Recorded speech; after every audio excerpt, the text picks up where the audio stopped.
The Sunday dinner started like all the others, with my father praising my sister Sarah while I sat at the far end of the table, practically invisible.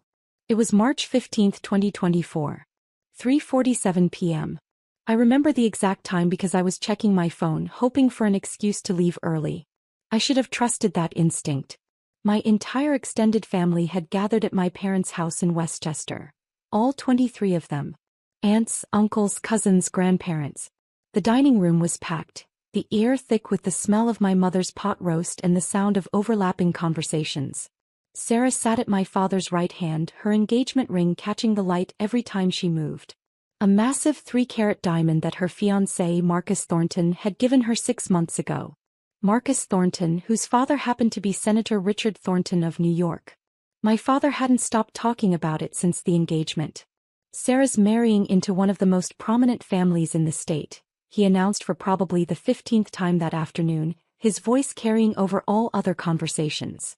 Senator Thornton himself will be at the wedding. Can you imagine? A United States senator at our family wedding. My mother beamed. We're so proud of you, sweetheart. Sarah smiled graciously, playing with her ring. Marcus is wonderful.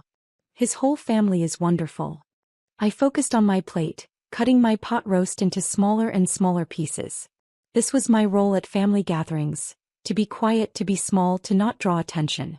The wedding is going to be at the Thornton estate, my father continued. 300 guests. The governor might even attend. My cousin Jennifer leaned forward. That's incredible, Sarah. You must be so excited. I am, Sarah said. Then she glanced at me just for a second. Something flickered in her eyes. Pity maybe, or superiority. It's going to be a very exclusive event. Only certain people are invited. My Aunt Linda laughed. Well, of course. You can't invite everyone to a senator's estate. That's when my father set down his fork. The sound of metal hitting china made several people look up. Actually, he said, his voice taking on that serious tone I'd learned to dread, we need to discuss something. The room went quiet. 23 pairs of eyes turned toward the head of the table. My father looked directly at me. Emily, this wedding is extremely important. The Thorntons are, well, they're not like us. They're sophisticated, influential, people who matter. My stomach tightened. I knew where this was going. What your father is trying to say, my mother interjected, her voice gentle but firm, is that we need to make the right impression. Sarah's future depends on it. And frankly, my father said, leaning back in his chair, you would be out of place. The words hung in the air. No one spoke. No one moved. I felt my face flush hot. I'm sorry. You're still renting that tiny apartment in Queens, my father said, his tone matter-of-fact as if he were discussing the weather. You drive a 10-year-old Honda. You work at, what is it you do again? Some hospital job. I'm a doctor, I said quietly. Right, he waved his hand dismissively. But not a successful one. Not like Dr. Patterson's son who has his own practice in Manhattan. You're just working. Getting by. Sarah shifted uncomfortably in her seat. Dad. No, she needs to hear this, he interrupted. Emily, your sister is marrying into American royalty. Do you understand what that means? Senator Thornton knows the president. He has dinner with CEOs of Fortune 500 companies. His social circle includes people you see on television. And you think I would embarrass you, I said, my voice barely above a whisper. Not intentionally, my mother said quickly. But sweetheart, you have to understand. These people will be evaluating everything. How we dress, how we speak, what we do for a living. They'll be judging whether Sarah comes from the right kind of family. My father nodded. Your sister has worked her whole life for this opportunity. She went to Wellesley. She works at a top marketing firm. She's cultured, sophisticated, successful. She's everything the Thorntons expect in a daughter-in-law.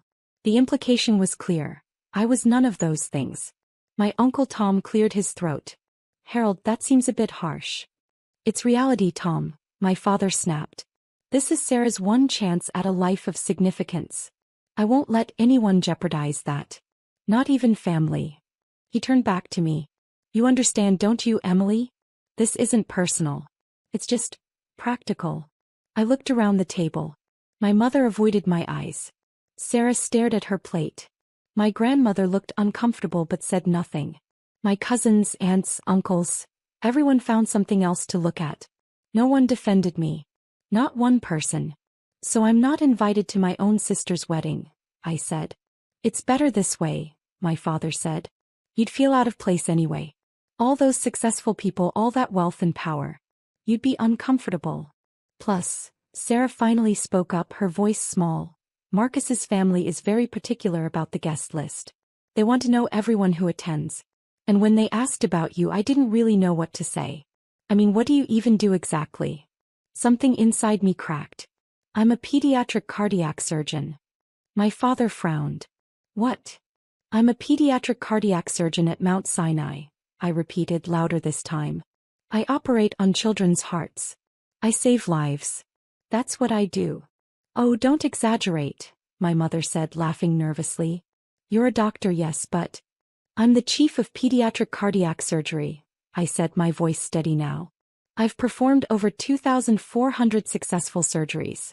I'm published in the New England Journal of Medicine. I lecture at Columbia. I make $847,000 a year. The room was dead silent. My father stared at me. That's impossible. Why would I lie?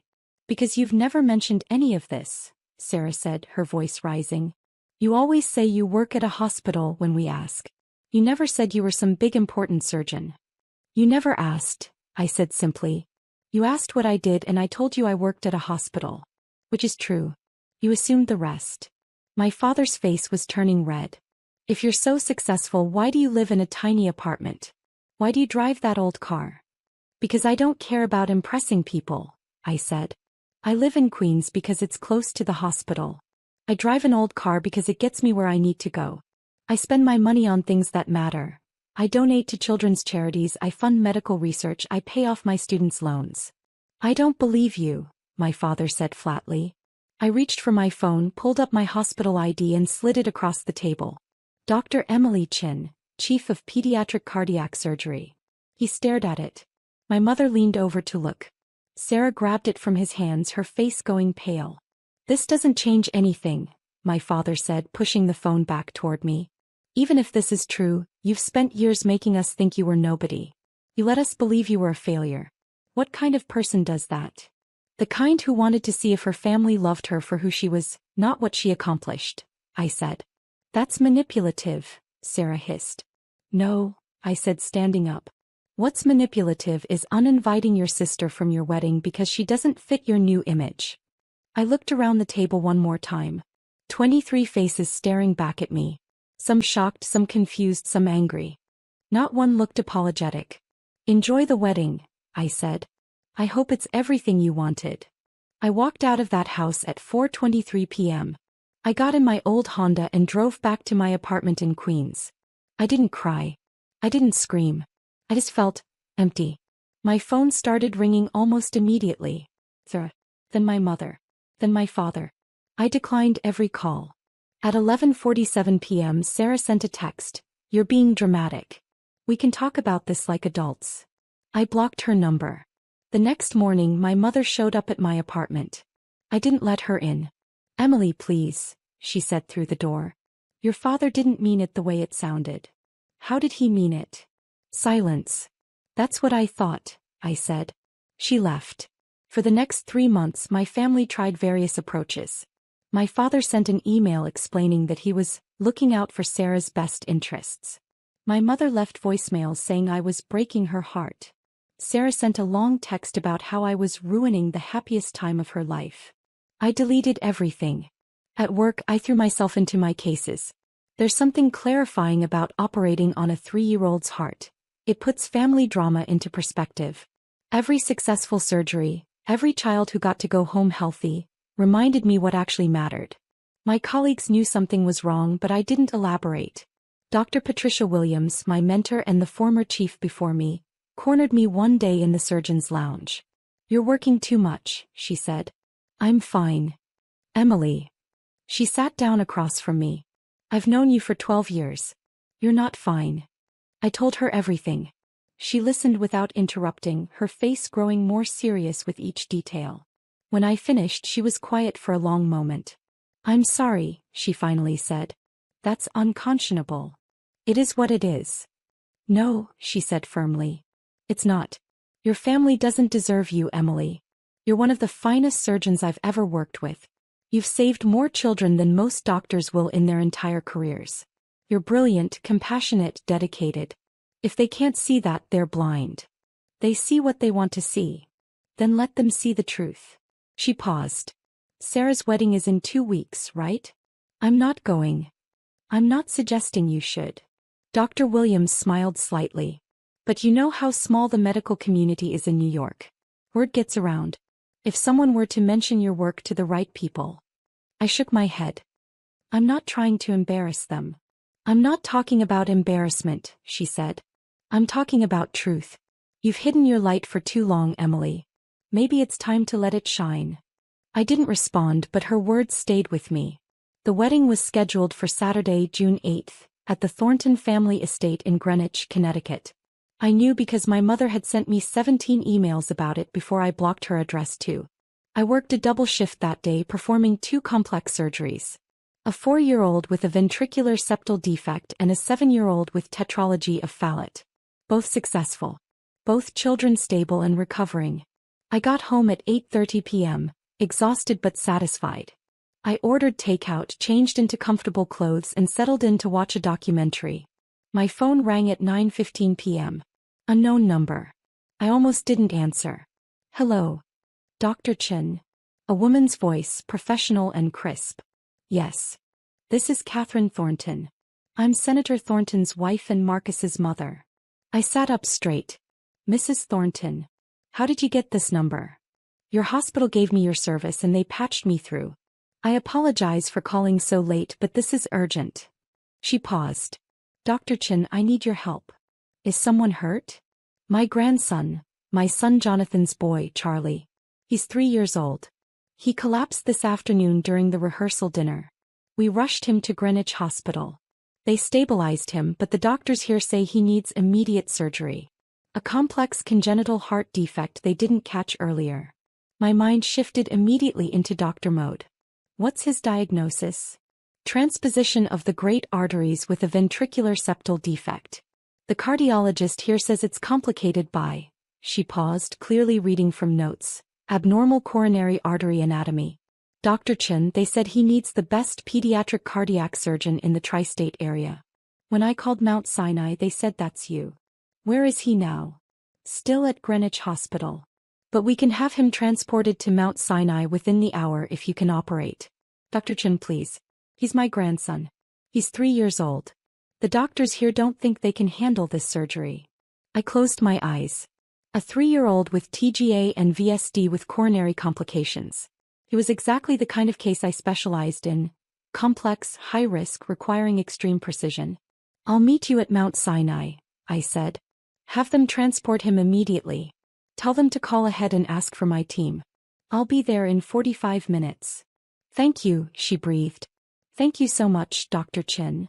I hung up and immediately called my surgical team. Then I threw on clothes, grabbed my keys and raced to the hospital. Charlie Thornton arrived at Mount Sinai at 10:38 p.m. I was already scrubbed and reviewing his scans. The coronary anatomy was worse than I'd thought. Both arteries originated from the wrong sinus, which would make the arterial switch operation significantly more complicated. But it was doable. Difficult but doable. Catherine Thornton met me outside the surgical prep area. She was an elegant woman in her 60s, wearing what was clearly an expensive dress from the rehearsal dinner. Her makeup was smudged from crying. Dr. Chin, I can't thank you enough. She stopped mid-sentence, staring at me. I'm sorry, you look familiar. Have we met? I don't think so, I said. She shook her head. I could have sworn. Well, never mind. Please tell me about my grandson. I explained the surgery, the risks, the expected recovery. She listened intently, asking intelligent questions. This was a woman used to making important decisions. How long will it take? She asked. 4 to 6 hours. It's delicate work. But you can do it. It wasn't a question. But I answered anyway. I've done this operation 127 times. I haven't lost a patient yet. He squeezed my hand. Then I trust you completely. The surgery began at 11:42 p.m. My team was phenomenal. Dr. Ranjit Patel on anesthesia, Dr. Amanda Foster assisting, Nurse Margaret O'Brien running the OR like a well-oiled machine. The arterial switch went smoothly despite the unusual coronary anatomy. I carefully detached the great arteries, switched them and reconnected them to their proper ventricles. Then I repaired the VSD and reimplanted the coronary arteries in their correct positions. Every stitch had to be perfect. One mistake and this child could die on my table. At 4:17 a.m., I placed the final suture. Closing, I announced. By 5:30 a.m., Charlie was stable and being moved to pediatric cardiac ICU. I found Catherine Thornton in the waiting room, along with Senator Thornton himself and their son Jonathan, Charlie's father. All three looked exhausted and terrified. "He's going to be fine," I said immediately. Catherine burst into tears. Jonathan grabbed his father's shoulder, his own eyes filling. Senator Thornton, a man I'd seen on television countless times, always poised and commanding, looked like he might collapse from relief. "The surgery was successful," I continued. "His heart is functioning normally. Barring any complications, he should make a full recovery." "Can we see him?" Catherine asked. "Soon. He's still unconscious, but you can sit with him in the ICU. A nurse will take you up." "Dr. Chin," Senator Thornton said, his voice rough with emotion. "You saved my grandson's life. I don't know how to thank you." "No thanks necessary, Senator. It's my job." "No," he said firmly. "This was more than a job. You left whatever you were doing on a Saturday night, came in on your day off and spent 6 hours saving a child you'd never met. That's not just a job. That's a calling." I smiled slightly. "I love what I do." Catherine took my hands. "You must come to the wedding today. Please. I insist." I froze. "The wedding? My son Marcus is getting married this afternoon at our estate," she said. "It's the least we can do after what you've done for us. Please say you'll come. I'd be honored to have you there." "I really don't think." "Please," Senator Thornton added. "It would mean a great deal to us." I thought about saying no. I thought about going home, getting some sleep, forgetting any of this had happened. But something in me, something tired of hiding, tired of being invisible, tired of being called worthless, said yes. "What time?" I asked. "The ceremony is at 4 o'clock. But there's a rehearsal dinner at noon that we had to postpone because of Charlie. We're doing it this morning instead, a brunch at 10 o'clock. You're welcome to both, of course." "I'll try to make it," I said. I went home, showered and changed into the one nice dress I owned, a simple navy sheath I'd bought for medical conferences. Not fancy but appropriate. I did my makeup carefully, pulled my hair into a neat bun and drove to Greenwich. The Thornton estate was exactly as impressive as I'd imagined. A massive colonial-style mansion on 20 acres of perfectly manicured grounds. A white tent had been set up on the lawn for the ceremony, and I could see workers rushing around making final preparations. I arrived at the rehearsal brunch at 10:47 a.m. A valet took my car. A staff member directed me to the terrace where brunch was being served. And there, sitting at a long table, was my entire family. My mother saw me first. Her mouth fell open. My father turned, following her gaze, and went completely still. Sarah, sitting next to Marcus Thornton, looked like she'd seen a ghost. "Emily," my mother whispered. Before I could respond, Catherine Thornton swept over with Senator Thornton beside her. Everyone," she called out, getting the attention of all 50 or so guests. "I want to introduce someone very special. This is Dr. Emily Chin, the surgeon who saved our grandson Charlie's life last night." The entire terrace erupted in applause. I stood there, frozen, as Catherine pulled me toward the table. Dr. Chin performed emergency surgery at 2 in the morning and spent 6 hours saving Charlie. He's going to make a full recovery thanks to her. Senator Thornton raised his glass. "To Dr. Chin, one of the finest surgeons in the country and a remarkable human being." "To Dr. Chin," everyone chorused. My father's face had gone from pale to bright red. My mother looked like she might faint. Sarah was gripping Marcus's arms so hard her knuckles were white. "Please sit with us," Catherine said, guiding me to the head table, right next to where my parents were sitting. I sat down. My father opened his mouth, then closed it. Then opened it again. "Emily," he finally managed.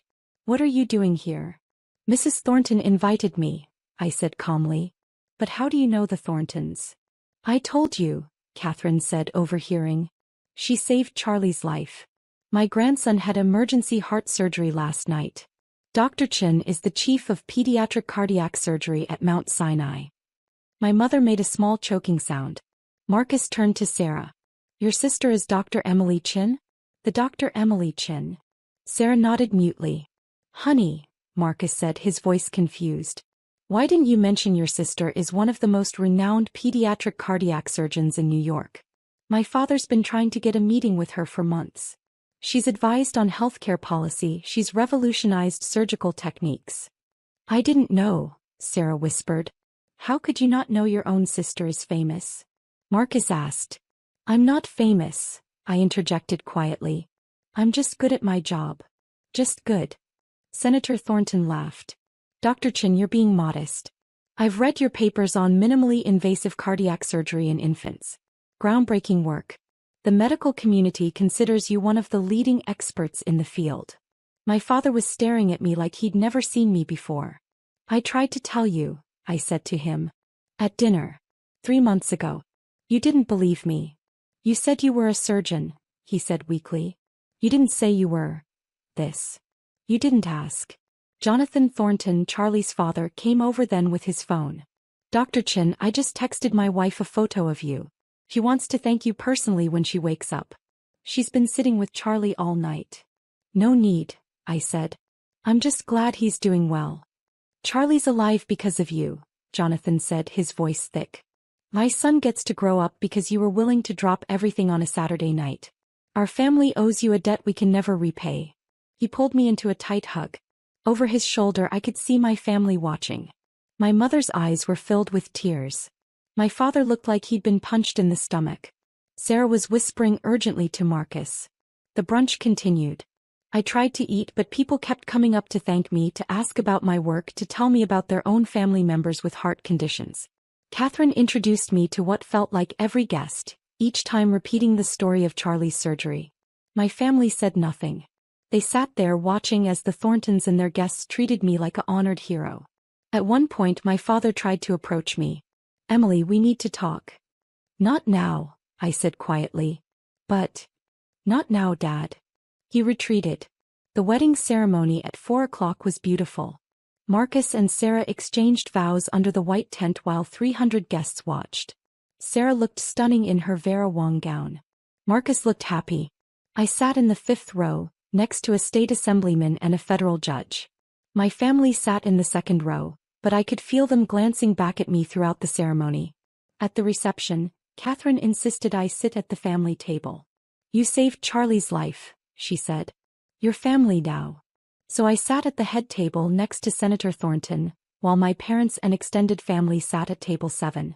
During dinner the senator leaned over. I have to ask, Dr. Chin.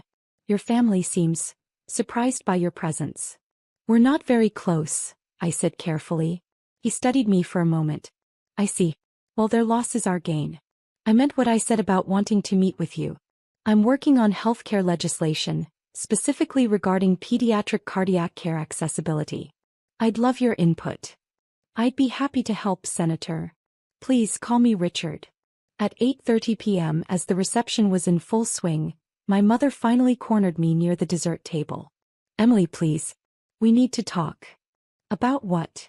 About everything. About what your father said. About the wedding. About, she gestured helplessly.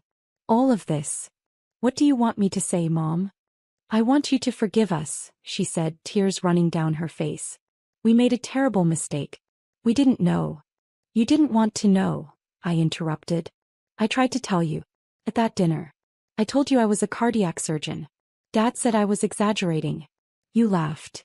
We didn't understand. You didn't care to understand. I wasn't good enough for Sarah's wedding because I didn't fit your image. Because I drove an old car and lived in Queens. You judged me based on appearances, not on who I actually am. We're sorry, she sobbed. Are you sorry for what you did? Or are you sorry that you were wrong? She didn't answer. That's what I thought, I said. My father appeared then, his face drawn. Emily, your mother's right. We made a mistake. A terrible mistake. But you have to understand. I don't have to understand anything, I said. You called me worthless. In front of the entire family. You said I would embarrass Sarah. You uninvited me from my own sister's wedding because you were ashamed of me. We didn't know you were successful, he said desperately. Would it have mattered if I wasn't? I asked. If I was just a regular doctor making a regular salary living a regular life, would that make me worthless? Would that justify excluding me? He opened his mouth but no words came out. You taught me that my value as a person depends on what I achieve, how much money I make, who I know. You taught me that love is conditional. That family is conditional. I paused. Well, congratulations. I learned the lesson. Emily, please. I need to go, I said. I have a patient to check on. I walked away from them through the reception, past the dancing guests and the elaborate flower arrangements and the ice sculpture in the shape of two swans. I found Catherine and thanked her for her hospitality. I congratulated Marcus and Sarah, who barely managed to speak to me. And then I left. I drove back to Mount Sinai and checked on Charlie. He was awake, groggy but stable. His parents were there, exhausted but grateful. How are you feeling, buddy? I asked Charlie. He gave me a weak thumbs up. You're a tough kid, I said. You're going to be just fine. His mother, Amanda, took my hand. Thank you, Dr. Chen. Thank you for giving me back my son. You're welcome. That's the thing about my job. At the end of the day, I know I've made a difference. A real, tangible difference in the world. I save lives. I give parents their children back. I give children their futures back. My family could never understand that because they measure success in dollar signs and social status and appearances. They didn't see my value because I didn't advertise it. I didn't wear expensive clothes or drive a luxury car or name drop at parties. I just did my job. I saved lives. And that was enough for me. Over the next week, my phone wouldn't stop ringing. My father called 47 times. My mother called 53 times. Sarah called 31 times. Various aunts, uncles and cousins called another 60+ times combined. I didn't answer. They sent emails, text messages, even letters delivered to my apartment building. All saying the same thing: we're sorry. We made a mistake. Please forgive us. Please come back to the family. Some were genuine. My grandmother's letter was heartfelt and apologetic. Uncle Tom's email was thoughtful and acknowledged their failure. But most were about what I could do for them now. My cousin Jennifer wanted me to look at her daughter's medical records. Aunt Linda asked if I could get her husband into a clinical trial. My father sent an email about how having a famous surgeon in the family would be wonderful for their social standing. Even Sarah sent a long text about how Marcus's family kept asking about me and could I please attend some dinner parties with them. They still didn't get it. 3 weeks after the wedding, Catherine Thornton invited me to her home for lunch. Just the two of us. I wanted to apologize, she said over salmon and asparagus, for putting you in that position at the wedding. I didn't know about your family situation. You have nothing to apologize for, I said. You invited me because I helped Charlie. That's all. Still, she said. It was clearly uncomfortable for you. I saw your family's reaction. The shock on their faces. She paused. They didn't know, did they? About your career. They knew I was a doctor. They just assumed I wasn't successful. Why did you let them think that? I considered the question. Because I wanted to know if they'd love me anyway. If I was enough just being me without the title or the salary or the prestige. I smiled sadly. Turns out I wasn't. Catherine reached across the table and squeezed my hand. Their loss, Emily. Truly. We talked for 2 hours. About medicine, about family, about the pressures of expectations. Catherine was warm, intelligent, insightful. By the time I left, I felt like I'd made a real friend. That friendship grew over the following months. Catherine invited me to charity events, dinner parties, cultural outings. She introduced me to people who became genuine friends. People who valued me for who I was, not what I could do for them. Senator Thornton did invite me to consult on his healthcare legislation. I spent hours working with his policy team, providing medical expertise on pediatric cardiac care accessibility. The work was fulfilling and important. Charlie recovered beautifully. I saw him for follow-up appointments every few weeks, watching him grow stronger and healthier. His parents sent me photos of him running, playing, living the life he might not have had without that surgery. My family kept trying. 6 months after the wedding, my mother showed up at the hospital. Security called me. "Dr. Chen, there's a Patricia Chen here to see you. She says she's your mother. Tell her I'm in surgery. Will you be available later?" No. At Christmas they sent an enormous gift basket to my apartment. Expensive chocolates, wine, gourmet foods. A card signed by everyone. "We miss you. Please come home." I donated it to a homeless shelter. On my birthday in February, my entire family showed up at a restaurant where they'd somehow discovered I'd made a reservation with friends. All 23 of them crowding around our table making a scene. "Surprise!" my mother shouted. "We wanted to celebrate with you." My friends looked uncomfortable. I stood up, placed money on the table to cover my meal and said, "We're leaving." "Emily, wait," my father started. "No," I said firmly. "I'm here with my real family. Please leave." "We are your real family," Sarah protested. I looked at her. Really looked at her. She'd lost weight. Her eyes had dark circles.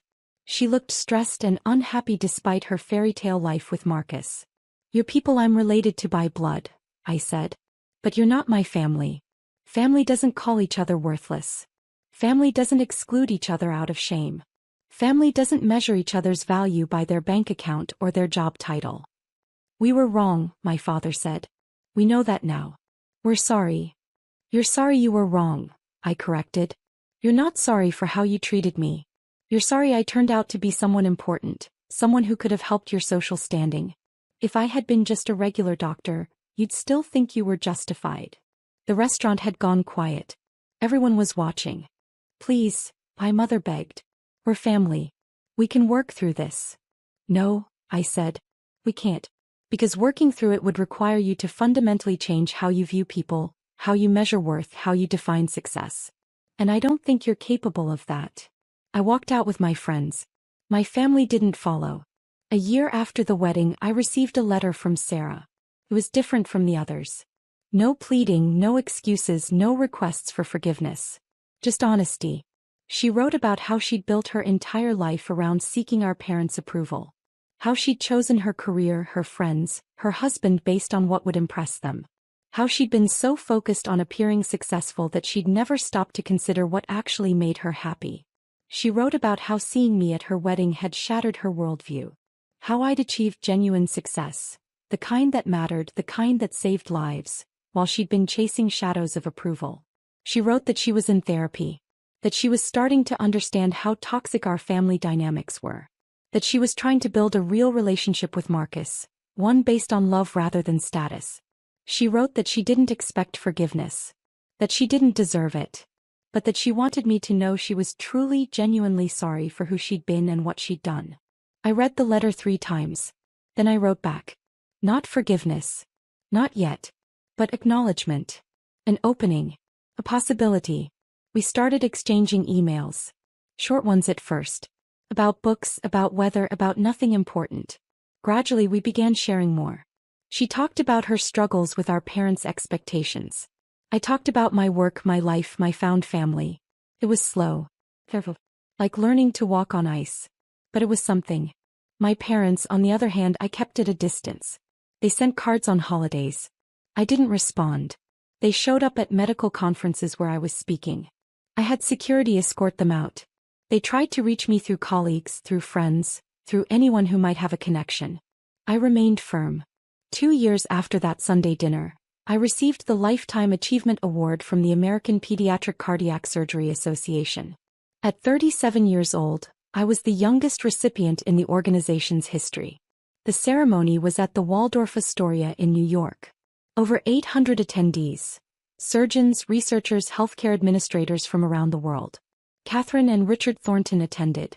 Charlie, now 5 years old and thriving, presented me with the award. Amanda and Jonathan stood nearby, beaming. My acceptance speech was short. I thanked my mentors, my team, my patients and their families. I talked about the privilege of being entrusted with children's lives, the responsibility we carry as physicians, the importance of compassionate care. I didn't mention my family. I didn't need to. But they were there. In the back row. All of them. Watching. After the ceremony, as I stood accepting congratulations and taking photos, my father approached. "Emily," he said quietly. "That was a beautiful speech. Thank you. I'm proud of you." I looked at him. Really looked at him. He'd aged in 2 years.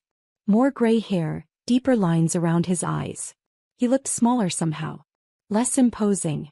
"Are you proud of what I've accomplished?" I asked. "Or are you proud of who I am?" He hesitated. And in that hesitation I had my answer. "I thought so," I said. "Emily, please. I'm trying." "I know you are," I said. And I meant it. "But trying isn't the same as understanding. You're proud of Dr. Emily Chin, the award winner, the famous surgeon, the person who knows senators. You're not proud of Emily, your daughter, who was always worthy of love regardless of her achievements." "I do love you," he said, his voice breaking. "Maybe," I said. "In your way. But it's not enough. Not anymore." I walked away. Sarah caught me at the elevator. We'd been emailing regularly by then, meeting occasionally for coffee. Our relationship was still fragile, still rebuilding, but it was real. "Congratulations," she said, hugging me. "You deserve this." "Thank you." "I told Marcus I'd only come if I could sit apart from Mom and Dad," she said. "I needed to be here for you, not for them. That meant more to me than the award." "I'm glad you came," I said. We rode the elevator down together, talking about her new job. She'd quit the marketing firm and started working for a nonprofit. The pay was less, but she seemed happier. Outside, Catherine and Richard were waiting with Charlie. "Dr. Chin." Charlie shouted, running over. He was healthy, energetic, a normal 5-year-old with a bright future. "Hey buddy," I said, scooping him up. "Did you like the party?" "The cake was good," he said seriously. "Can I have another piece?" Everyone laughed. That night I went home to my apartment in Queens. The same apartment I'd lived in for years. I'd thought about moving, about getting something bigger, fancier. But I liked it here. It was close to the hospital. It was home. I changed into comfortable clothes, made tea, and sat by the window looking out at the city. My phone buzzed. A text from Dr. Williams. "Congratulations, Dr. Chin. Well deserved. See you Monday for that HLGS case. Cheese. Hypoplastic left heart syndrome. A complex 3-stage surgery performed over the course of years. The family had specifically requested me."